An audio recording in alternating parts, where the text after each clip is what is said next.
É uma trinovidade, porque são 3 livros. E vejam só, Os Três Porquinhos,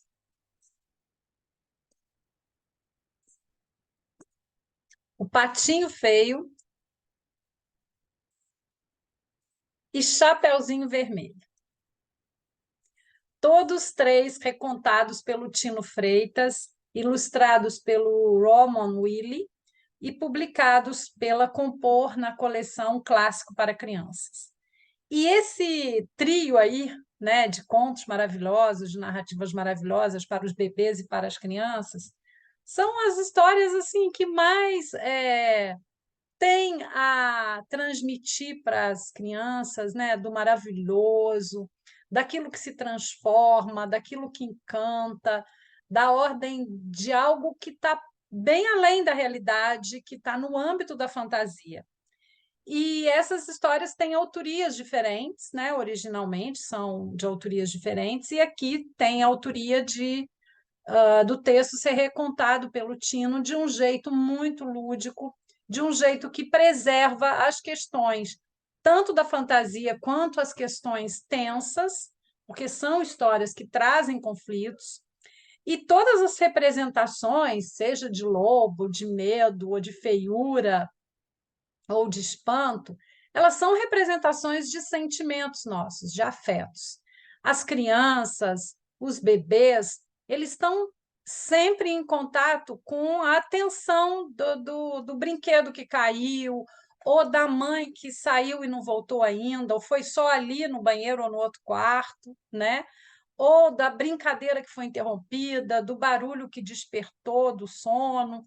Tem sempre algo assim que é inesperado que acontece e que quando a criança tem contato com uma história dessa, ela, na verdade, não faz uma leitura ao pé da letra, né?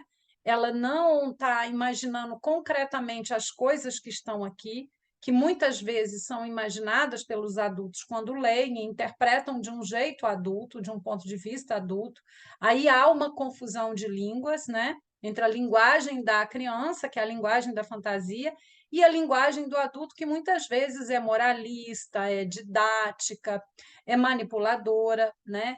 Então essas histórias elas vão resgatar esses personagens dos contos maravilhosos, que são histórias assim centenárias e que lidam com questões que são questões universais, né?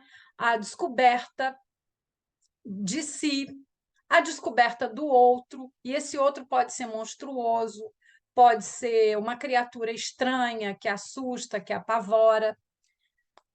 E falando do Patinho Feio, é uma história também que vai revelar uma beleza diferente, que vai sair do lugar comum e vai mostrar para a criança como que ela pode se aceitar do jeito que ela é.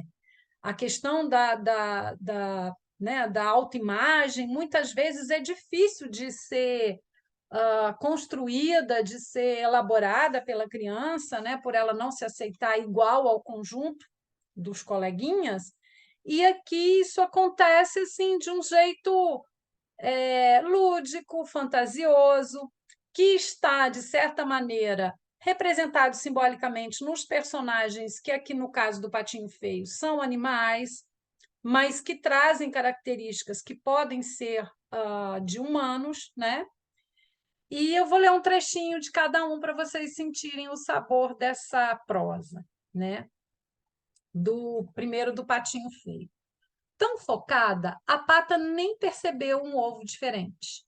Ao lado dos outros 6, afinal, ela só moveu as patas quando os patinhos começaram a nascer.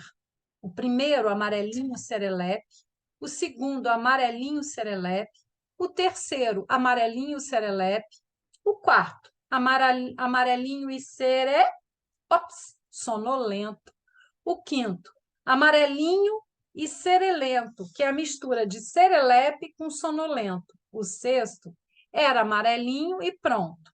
O sétimo, por sua vez, nem amarelinho, nem serelepe, nem sonolento. Era diferente. O texto também é muito musical. Reparem as ilustrações. que ocupam a página toda, ou até ocupam as duas páginas também, que cria uma sequência narrativa, né, para os olhos das crianças quando estão observando. A letra bastão tem um tamanho bom para as crianças que estão começando a dominar o código escrito, tem um espaçamento entre linhas também de boa respiração. Agora um trechinho dos Três Porquinhos.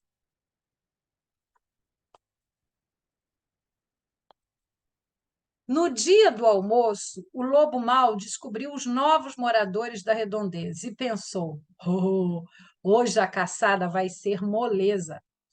E bateu à porta da casinha de palha do Cacareca. Toque, toque, toque, toque. "Porquinho, porquinho, vamos almoçar? Abra logo essa porta que a mesa está posta e não pode esfriar. Tem arroz bem soltinho, farofa, pimenta, tem feijão bem temperado e minha couve predileta. Só falta você para a feijoada ficar completa." E a ilustração, uma página se comunicando com a outra, né? Aqui aparece na janelinha, a gente vê da casa, porquinho. E agora, Chapeuzinho Vermelho. Chapeuzinho Vermelho pensou: o lobo tem razão. O lanche é um mimo da mamãe para a vovó, mas ela vai ficar ainda mais contente se receber de sua neta um buquê fresquinho de presente. Então saiu a colher flores, uma aqui, outra acolá, e assim foi se distraindo, saindo um pouco da trilha e se embrenhando cada vez mais na floresta, tanto que nem percebeu que o lobo desapareceu no caminho. Aqui em cima o lobo, a Chapeuzinho está aqui embaixo, se vocês acompanham o meu dedo, né, nas ilustrações. Eu deixo para vocês essa dica, trilegal, dessa coleção que é assim necessária na estante das crianças, na estante dos bebês. E que os adultos possam contar, possam interagir e conversar também. Se surgir alguma questão, alguma coisa que possa ser esclarecida entre as crianças. E lembrando sempre que são histórias de fantasias, que são criações, e que quando a criança lê ou escuta, ela, sem perceber, se identifica com alguma coisa e pode também elaborar sentimentos e afetos que estão para ela sem possibilidade, né, de entendimento, sem serem estruturados ou então transformados em medo, transformados em ansiedade.